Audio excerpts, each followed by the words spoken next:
Esse é o Blue Hole. Se você olhar por fora, parece ser só mais um dos muitos buracos azuis ao redor do mundo, mas esse é considerado de longe o mais perigoso. E tenho certeza que no final do vídeo você irá concordar. Essa fama foi dada devido a alguns acidentes horríveis que aconteceram aqui. Como sempre, a descrição do espectador é recomendada.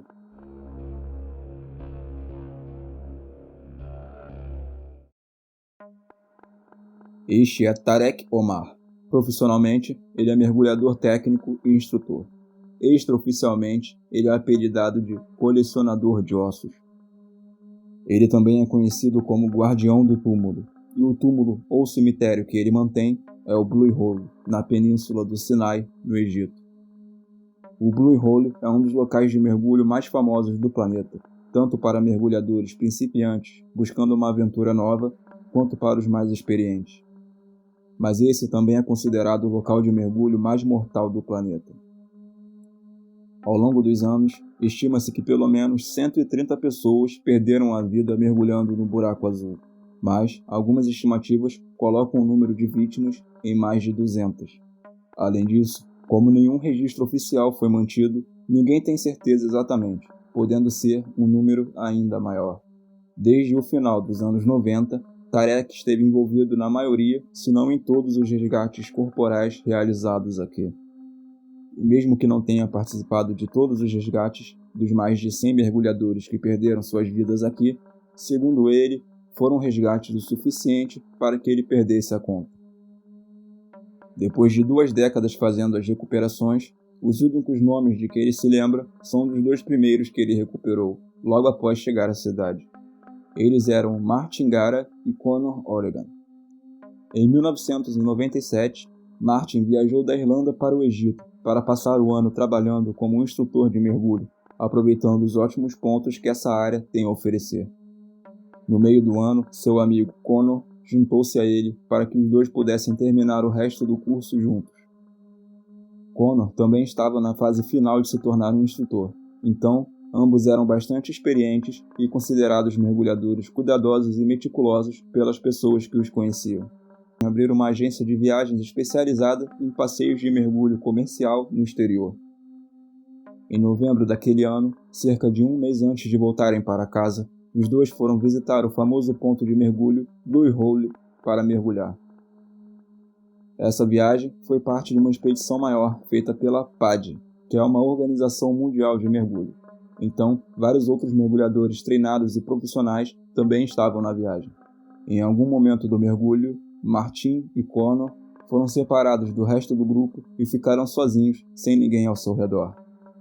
De alguma forma, quando eles se separaram, eles acidentalmente foram fundo demais para a mistura de gases que estavam levando.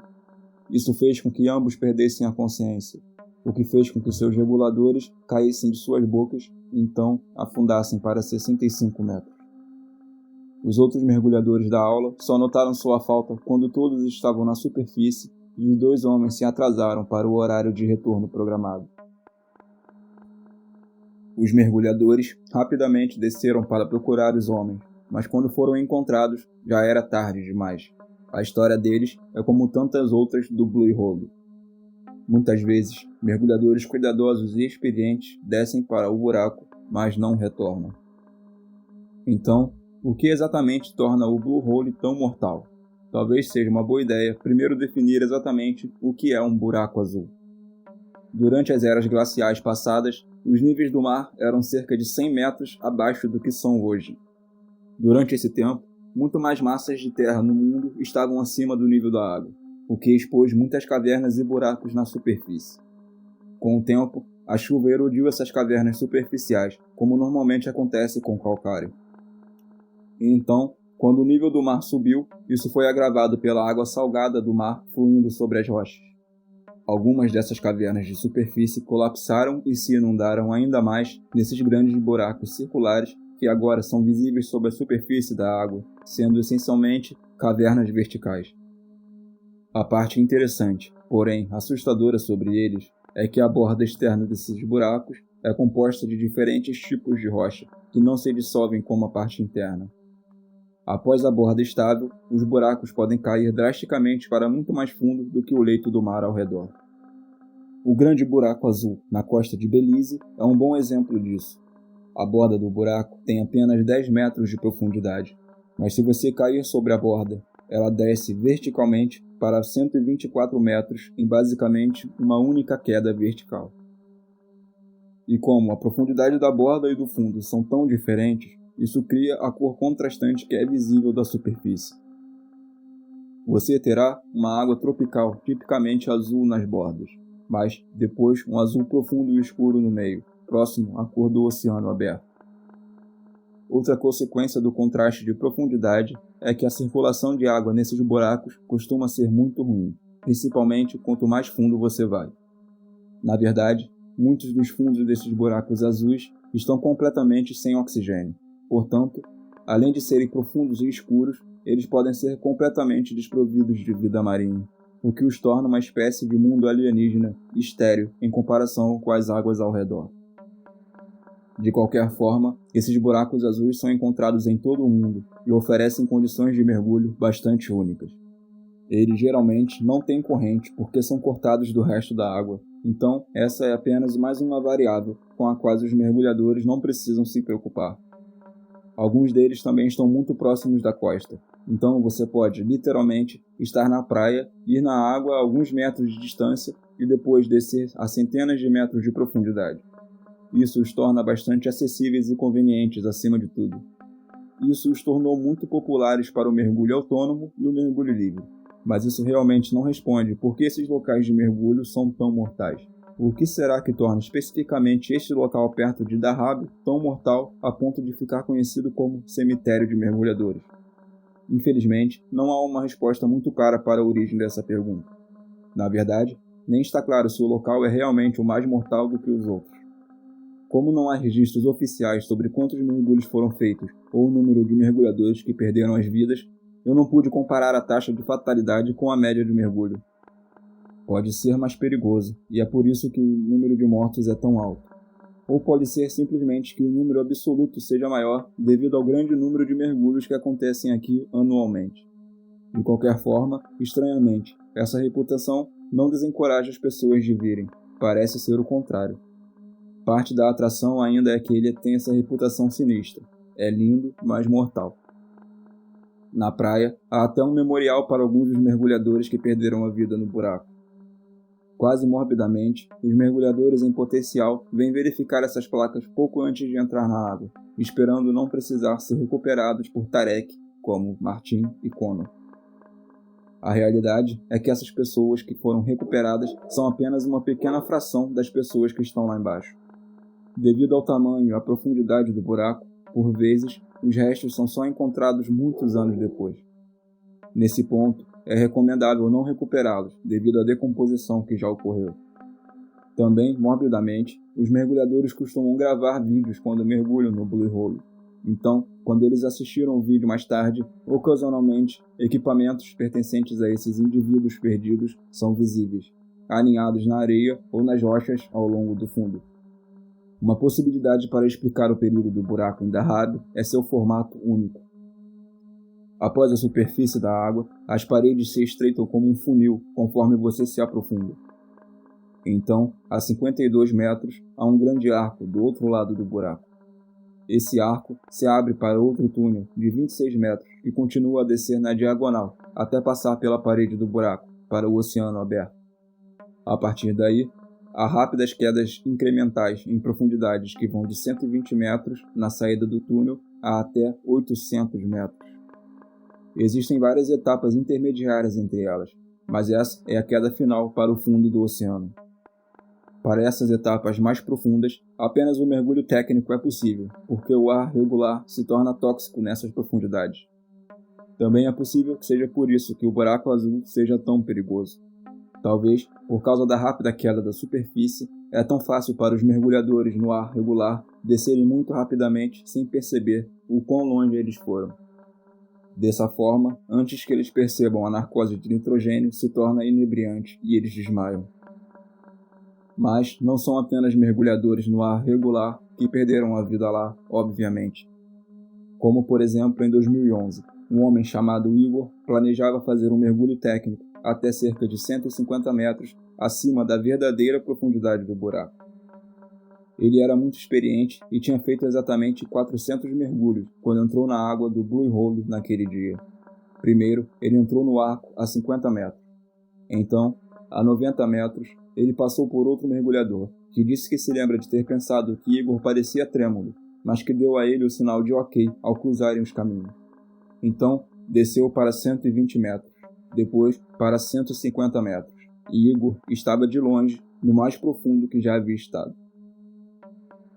Após um pouso forçado em uma saliência a 150 metros, ele começou a subir, mas, a essa altura, as coisas já estavam começando a piorar.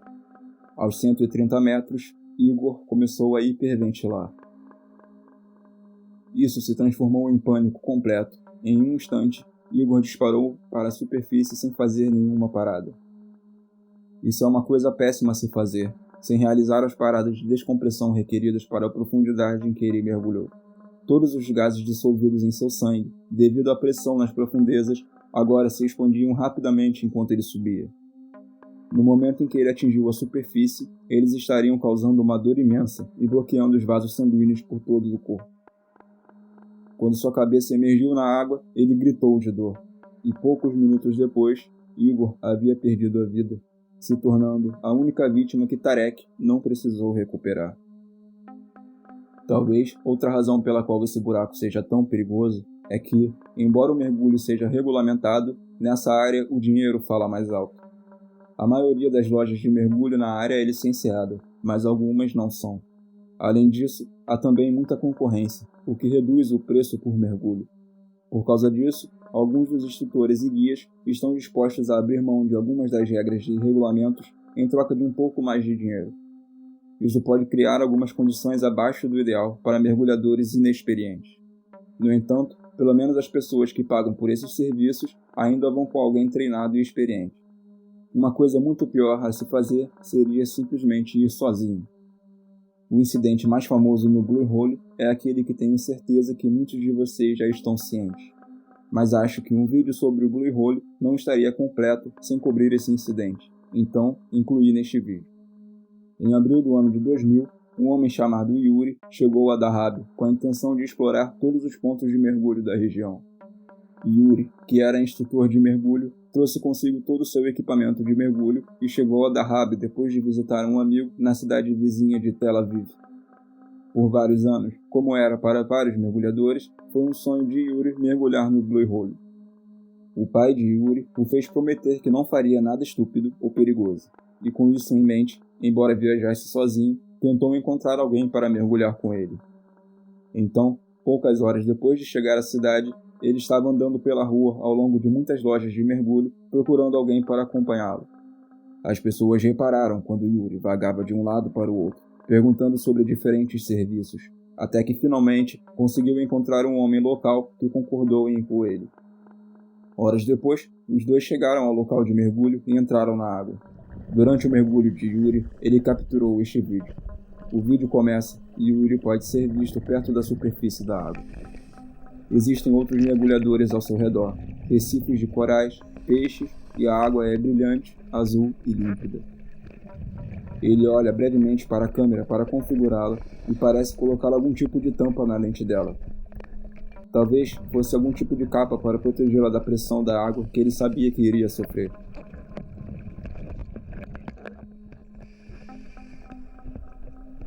Ele mexe mais um pouco em seus equipamentos, e quando parece satisfeito, seu foco muda para os dois outros mergulhadores à sua frente, e você pode ver a longa sequência de bolhas flutuando para longe deles, vindo de seus reguladores.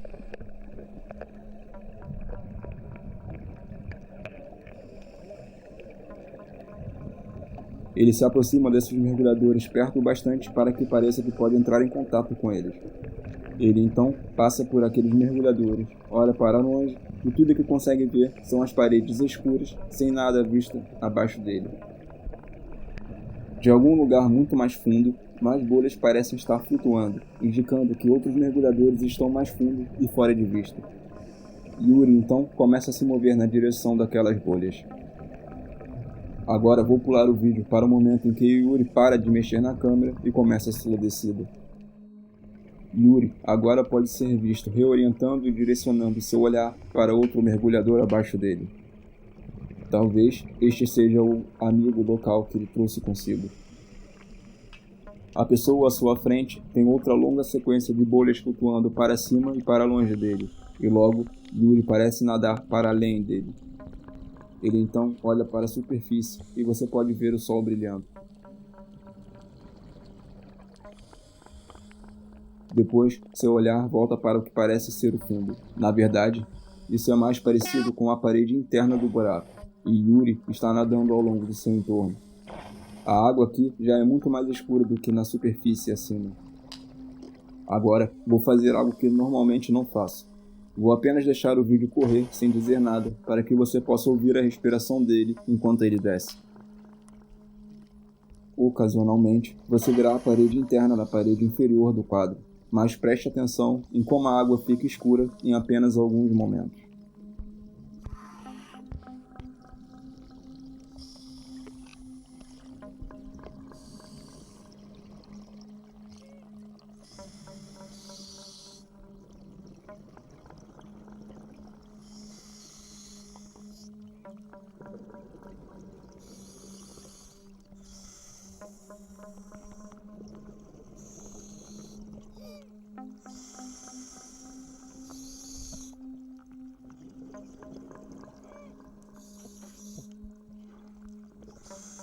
Agora é um bom momento para mencionar que Yuri estava usando apenas ar comum.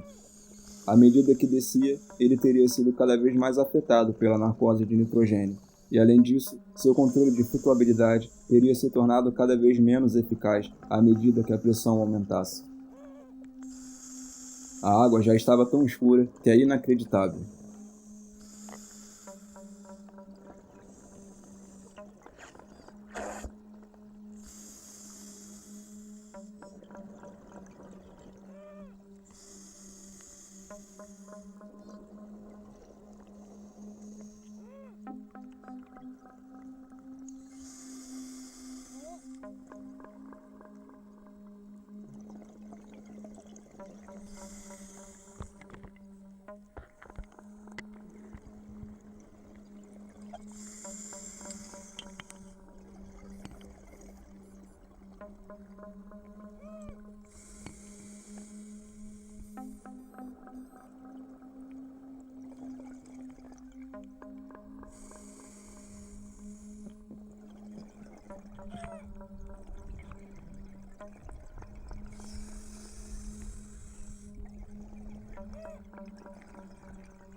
Bem aqui, ele olha para seu computador de mergulho para verificar sua profundidade e lê 81 metros.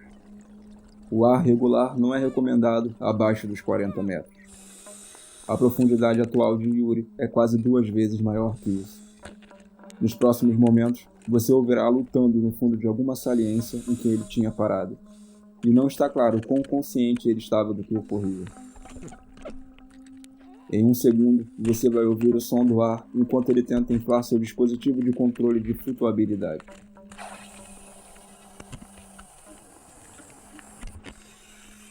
Infelizmente, Yuri está muito profundo e o equipamento que ele possui é muito pesado.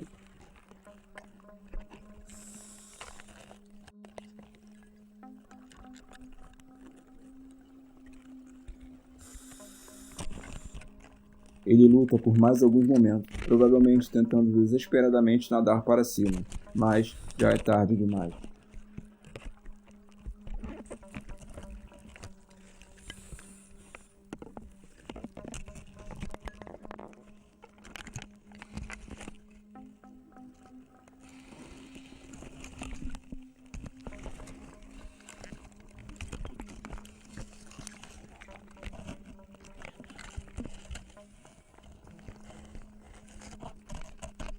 A filmagem é cortada, enquanto Yuri ainda está tentando contornar a situação terrível que se encontra.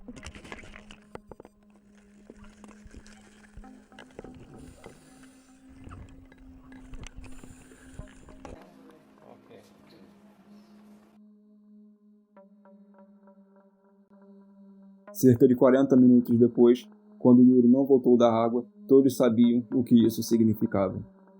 Seus pais foram contatados logo depois, e seu pai estava em Dahab no dia seguinte. Depois de implorar aos locais para ir recuperar Yuri do fundo, Tarek finalmente se ofereceu para fazer a recuperação. Na época, essa foi a recuperação mais profunda que alguém já havia feito. Yuri acabou sendo encontrado deitado de bruços, com muito peso sobre ele, a uma profundidade final de 91 metros. Tarek também descobriu que, em seu esforço para se tornar mais flutuante, o regulador do dispositivo de controle de flutuabilidade de Yuri havia se rompido devido ao excesso de força aplicada. No final, Yuri foi trazido de volta à superfície e todos os seus pertences pessoais foram devolvidos aos seus pais. Isso incluía a câmera, que na época Tarek não sabia que ainda estava funcionando. Ela foi testada para apenas uma profundidade de 75 metros, então ele presumiu que havia quebrado e qualquer filmagem não teria sido mantida. Infelizmente, como você viu, a câmera havia capturado tudo, o que foi prontamente mostrado para sua mãe e seu pai. Tarek afirmou posteriormente que, se ele soubesse que a câmera estava funcional, ele mesmo teria dado um jeito de destruí-la. Na verdade, os 5 segundos finais de filmagem foram capturados acidentalmente no dia seguinte, enquanto eles tentavam ver se a câmera estava funcionando. A filmagem de Yuri agora é usada como um alerta para novos mergulhadores sobre os perigos do mergulho autônomo. O que impressiona no vídeo é a rapidez com que tudo parece acontecer. Do ponto em que a água é tão clara e calma e tudo está bem, apenas alguns momentos se passam antes que a água fique escura como breu e traiçoeira. Antes mesmo que você possa dizer o que está acontecendo, já é tarde demais. E talvez seja por esse motivo que o Blue Hole em Dahab é tão mortal.